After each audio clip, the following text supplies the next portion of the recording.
It wasn't just a war. It was a feud born from a broken crown. A king died. No sons. No peace.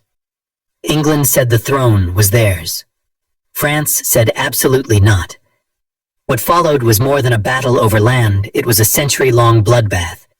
Kings would rise and fall. Kingdoms would starve and burn.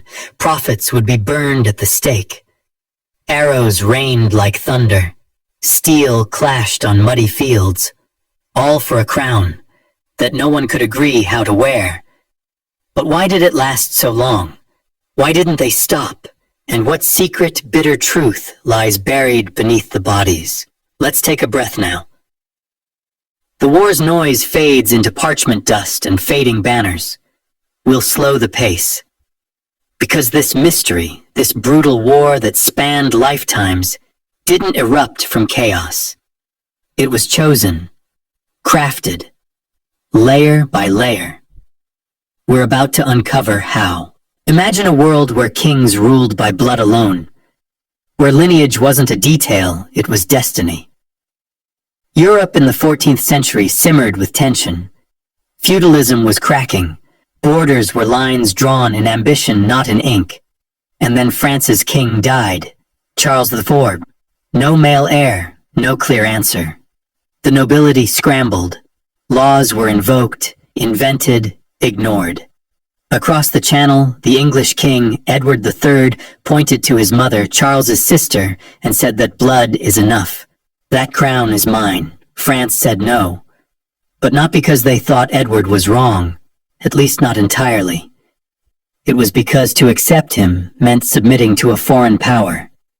And so they dusted off an obscure legal idea, Salic law, to keep the throne French.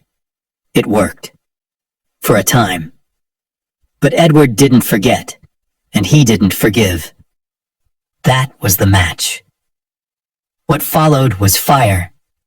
116 years of shifting alliances, lost sons, royal ransoms, and muddy fields soaked in blood. English longbows would shatter French chivalry. French maidens would lead armies. Cities would change hands like dice in a game no one could afford to win. But beneath it all, a deeper game was being played. One of legacy, identity, and power not just over France, but over the idea of kingship itself. So make yourself comfortable. Let the flicker of firelight steady your breath. We're about to untangle one of history's longest and strangest wars, not just to learn what happened, but to understand why it never seemed to end. Before we venture further into the shadows, take a moment to subscribe, so you never miss a secret that history has tried to forget. When Charles IV of France died in 1328, the throne sat silent, waiting. He had no sons, only daughters, and according to the customs of the day, that posed a problem. France, like most monarchies in medieval Europe, had a shaky understanding of succession laws, convenient when you needed them to be. But in this case, the stakes were monumental.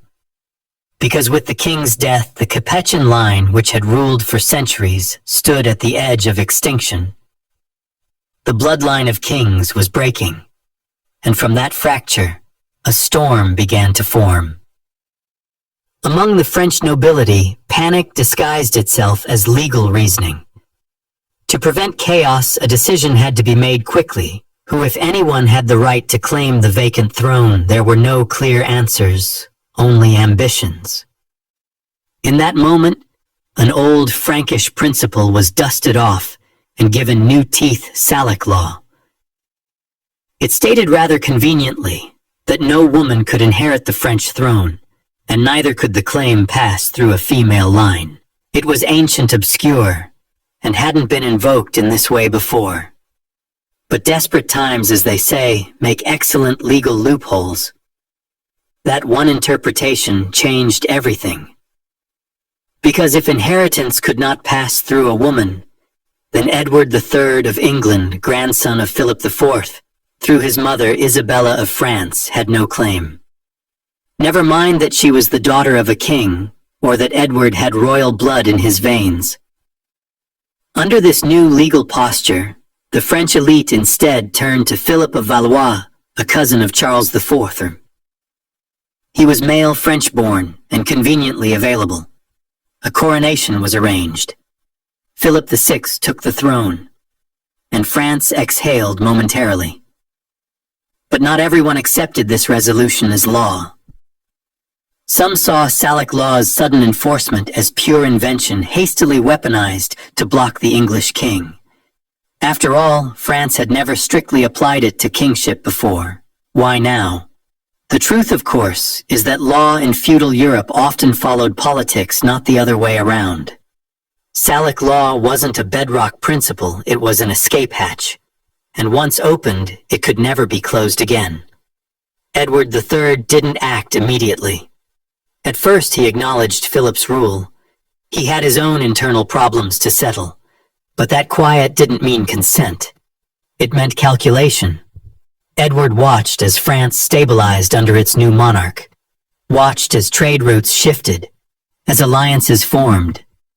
And somewhere in the dark corners of his court, advisors whispered of injustice. That throne, that golden lily-stamped throne, should have been his.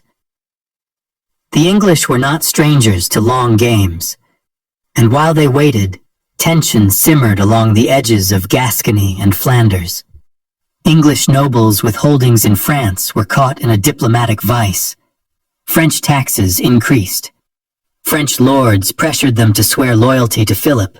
Meanwhile, English merchants fumed over the economic stranglehold France exerted on their trade. All of it fed into the growing fire of resentment. Then came the quiet questions. Was Salic law even valid? Could a law written for a tribal kingdom centuries ago truly dictate the fate of modern France? Legal scholars disagreed. Some argued that the law had been misapplied, that it referred only to private property, not thrones. Others saw it as an unavoidable necessity, a way to preserve national identity in a time of fragmentation.